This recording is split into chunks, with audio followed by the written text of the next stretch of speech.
আমার মনে হয় প্রায় 1 বছর হইলো আমি ইন্ডিয়া থেকে জিরা আমদানি করতে পারি না। প্রতি মাসে আমার অন্তত কয়েকশো টন। ইন্ডিয়ার দামটা কম, ইন্ডিয়া ছাড়াও আছে, আফগানিস্তানে হয়, সিরিয়ায় হয়, টার্কিতে হয়, ইন্দোনেশিয়া দিকে হয় না, ওই টার্কি হয়, ইরানে হয়, ওই সব সাইডে হয়। ওখান থেকে দামটা একটু বেশি, এই জন্য। আর আপনি যেখান থেকে আমদানি করেন, যদি স্মাগলিং গুডস যদি আপনার ঢুকে যায় বিনা ডিউটিতে, তা আপনি তো কম্পেয়ার করতে পারবেন না, তো ডিউটি একই দাম ওখানে আপনার বেশ বেশি আছে। এখন প্রায় আপনার জিরার বাজার ইন্ডিয়াতে অনেক কমে গেছে, অস্বাভাবিকভাবে কমে গেছে এখন। ওতে করে মনে হয় $1000 মতো ডিফারেন্স আছে। আমাদের ডিউটি লাগতেছে এখন আপনার জিরাতে, আমাদের শুধু জিরাতে ডিউটি লাগে আপনার 2,52,000 টাকা পার টনে, মানে 252 টাকা কেজিতে ডিউটি লাগে। এই 3500 টাকা আপনার ট্যারিফ ভ্যালু করে রাখছে। এটা নিয়ে আমরা এনবিআর গেলাম যে ভাই 3500 টাকা যে আপনার ট্যারিফ করলেন, এটা তো একটা মৌসুমি আপনার ফল বা মৌসুমি একটা শস্য, এটা তো একসময় দাম কমে গেলে, এই ফসল খারাপ হইলে দাম আপনার বেড়ে যায়, ভালো হইলে কমে যায়, এটা তো আপনার যৌক্তিক একটা ট্যারিফ করা উচিত, যেটাকে মাঝামাঝি। তুলে বললেন যে এখন যেটা আছে সেটা আমরা করছি, আপনার কমলে আবার কমাই দিব। আমি বলি সেটা তো করেন না, বাড়ানোর সময় তো ঠস করে বাড়াই দেন, কমান তো না। পরে দেখেন ওই যে এখন তো 2300 টাকা, $2300 আপনার জিরা, কিন্তু ওই 3500 করে রাখছে আপনার ট্যারিফ ভ্যালু। কার্ডামম আপনার আমরা $7,500 আপনার দিতাম, এলসি করতাম, $7,500 আপনার এখানে অ্যাসেসমেন্ট হতো।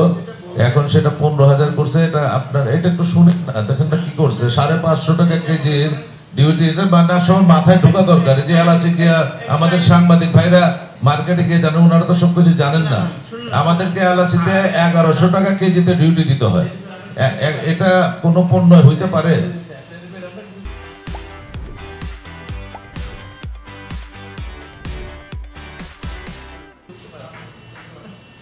1100 টাকা 1 কেজি এলাচি দিতে ডিউটি লাগে, তাই না? আপনার এটা ভারত থেকে আসতে আপনার কতক্ষণ লাগে? আপনার ভারত তো বর্ডার তো সরকার কন্ট্রোল করতেছে না, তার মানে বর্ডার কন্ট্রোল করতে হবে। কন্ট্রোল তো করতে পারে না। যদি আপনি যখন 500 টাকা করা দরকার, আপনি হয় করবেন, না হয় ডিউটি কমাবেন, আপনি সিমিলারই করবেন। আপনি পলিসির মাধ্যমে আপনাকে এই স্মাগলিংটা বন্ধ করতে হবে। হ্যাঁ, পলিসির মাধ্যমে স্মাগলিংটা বন্ধ করতে হবে। যখন দেখবে যে আপনার ডিউটি আপনার অতিরিক্ত অ্যাক্সেস না, তখন কিন্তু আর আপনার এটা স্মাগলিং করবে না। মানে 1 কেজি আনলে যদি তার 1100 টাকা লাভ হয়, তাহলে তো যার জীবন দিয়ে তো এলাচের পিছনে লেগে যাবে সারাদিন। আপনার মহিলারা যাবে আর ওই তারা বরখার ভিতরে বেঁধে বেঁধে নিয়ে আসে আপনার 10 কেজি 5 কেজি করে। আমরা তো যারা ইম্পোর্ট করি তারা তো শেষ, সরকারও শেষ, সরকারও তো আপনার কোনো ডিউটি পাচ্ছে না। আমাকে তো কথা বলার জন্য দিয়েছেন, সংক্ষেপ কি করবো, আমি ডিটেলস বলবো না। ডিটেলস মানে অন্যগুলা যেগুলো দাম ঠিক আছে এটা বলার দরকার নাই, শুধুমাত্র দুটো আইটেম। না না, সব বলবো। আপনার কেশি না, আপনাদের যেখানে আমাদের অভিযান করতেছে সেটা আপনি শুনবেন না কেন? কেশু না, এটা আমরা 50 টাকা কেজিতে ডিউটি দিতাম, এখন সেটা 655 টাকা ডিউটি নেন। এটা কোন দেশে আছে ভাই? পৃথিবীতে আছে এই স্বৈরাচারী আইন? হ্যাঁ, তারপরে আপনার হ্যাঁ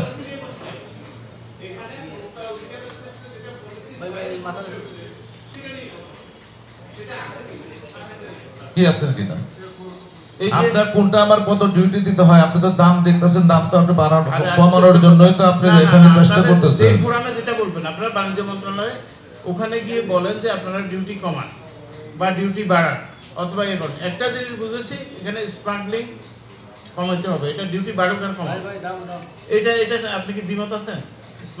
আমি তো দ্বিমত নাই, কিন্তু আপনি তো আমাকে কথা বলতে দিচ্ছেন না, আপনি তো ইন্টারাপ্ট করতেছেন ভাই।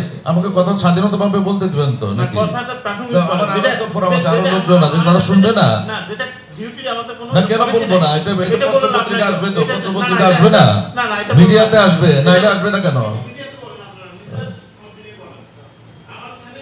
না, এটা তো একতরফা কথা তো বলা যায় না। দাম বাড়ার সাথে ডিউটি তো সম্পৃক্ত। আপনি এখন ডিউটির কথা বলতে দিবেন না, তাইলে আপনার আমার বলারই দরকার নেই। আমি তাহলে খোদা হাফেজ বলি, ঠিক আছে? আসসালামু আলাইকুম।